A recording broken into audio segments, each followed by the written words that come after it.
আমরা দেখলাম যারা স্লোগান দেয় গ্রেটার ত্রিপুরাল্যান্ড, আগে অনেক স্লোগান আমরা শুনেছি, বাঙালি খেদাও, স্বাধীন ত্রিপুরা, তারপরে ত্রিপুরাল্যান্ড, গ্রেটার ত্রিপুরাল্যান্ড, এই স্লোগানে থানসা ত্রিপুরাসা থানসা, constitutional solution, last fight, no compromise, বিভিন্ন ধরনের। বিজেপিকে বলতেন ত্রিপুরা দলের সুপ্রিমো, बीजेपी माने क्या है, ठकाई। अमित शाह माने क्या है, ठकाई। এইভাবে উনি চিল্লাচিল্লি করে বলতেন। ওই ঠকাইয়ের সঙ্গে এখন হাত মিলিয়েছেন। যাকে বলেছিলেন ত্রিপুরা থেকে ভাগাবেন বাংলাদেশে, তার সঙ্গে হাত মিলিয়ে এখন বলছেন, এখন প্রতিদ্বন্দ্বিতা করবার জন্য নিজের বড় বোনকে। এইভাবে সাধারণ উপজাতি অংশের মানুষ তাদেরকে গ্রেটার ত্রিপুরাল্যান্ড দেবেন এই কথা বলে এডিসিতে দখল করেছে। এডিসির টাকা পয়সা কোথায়? এমনিতে রাজ্য সরকার দেয় না, কারণ তারা এডিসি চায় না, এডিসিকে ভাঙতে চায়। তাদেরকে আমি অনুরোধ জানাবো, আপনাদের গ্রেটার ত্রিপুরাল্যান্ডও হয়নি, আপনাদের নিজের চাকরিও হয়নি, এডিসি থেকে কোনো সাহায্য পাননি, রাস্তাঘাট, পানীয় জল, বিদ্যুৎ, বাগান টাগান করার জন্য কোনো সাহায্য পাননি। তাহলে এই ত্রিপুরা মথা দলের এই যে স্বপ্ন, যিনি স্বপ্ন দেখিয়েছেন, উনার তো স্বপ্ন পূরণ হয়েছে। নেত্রীকে এই রাজ্যের মধ্যে নেই একজন লোকসভাতে প্রার্থী করাবার জন্য। তার জন্য তাদের মধ্যে সন্দেহ তৈরি হয়েছে। যার সঙ্গে প্রতিদিন লড়াই হয়েছিল, বিজেপি সরকারের গুলি খেয়ে ত্রিপুরা মথার দলের জন্ম নিয়েছিল, এটা এখন দেখা গেল।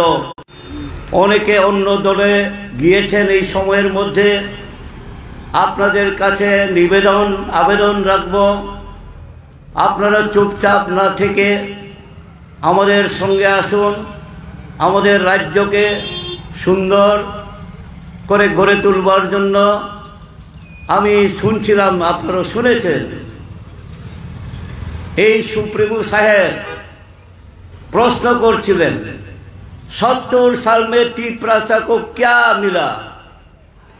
তাইলে আমি বলবো, ওনার মা বাবা তো এমপি হয়েছে, মন্ত্রী হয়েছেন ওনার মা। তাহলে 70 সালে কি হলো? আমাদের ত্রিপুরায় যে ট্রাইবালদের জন্য কিছু হয়নি ওই আগের পিরিয়ডে। এবং ওনার যে রাজবাড়ি, এই রাজবাড়ি তো বিক্রি হয়ে গেল ওই 70 সালেই। আবার 25 साल में क्या मिला ত্রিপুরা को? 25 साल में तो रास्ता मिला, शिक्षा मिला, स्कूल मिला, कॉलेज मिला, यूनिवर्सिटी मिला, नौकरी मिला ट्राइबल को, इलेक्ट्रिफिकेशन मिला, बिजनेस करने के लिए स्कोप मिला। सबई तो বামফ্রন্টের সময় হয়েছে। ককবরক মাস্টার থেকে আরম্ভ করে, পিয়ন থেকে আরম্ভ করে, কেরানি মাস্টার, অফিসার, ডাক্তার, ইঞ্জিনিয়ার যা হয়েছে বামফ্রন্টের সময়ে হয়েছে। এর এডিসি গঠন হয়েছে বামফ্রন্টের সময়ে। কেউ অস্বীকার করতে পারেন? কেউ অস্বীকার করতে পারবেন না। আমাদের সময় এডিসির ক্ষমতায়নের জন্য কমরেড জিতেন্দ্র লড়েছেন ওইখানে পার্লামেন্টে। এডিসি গঠনের জন্য কমরেড বাজবন রিয়াং লড়াই করেছিলেন, আইন খুঁজাখুঁজি করে কিভাবে করতে হয়, 7 শিডিউল থেকে 6 শিডিউল। এইভাবে কমরেড দশরথ দেব একাই লড়াই করেছিলেন, গোপনে থাকতে হয়েছে। সেইভাবে লড়াই করে পার্লামেন্টে গিয়েছিলেন। এই রাজ্যের মানুষের জন্য, শিক্ষার জন্য, উন্নয়নের, আর্থিক উন্নয়নের জন্য লড়াই করেছেন?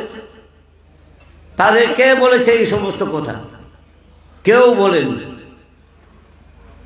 এখন যে ত্রিপুরার যে উপজাতি অংশের মানুষ রাবার বাগান থেকে শুরু করে অফিসার, ডাক্তার হয়েছেন, রাজ্যের ভিতরে, রাজ্যের বাইরে, এমনকি দেশের বাইরেও বড় বড় অফিসার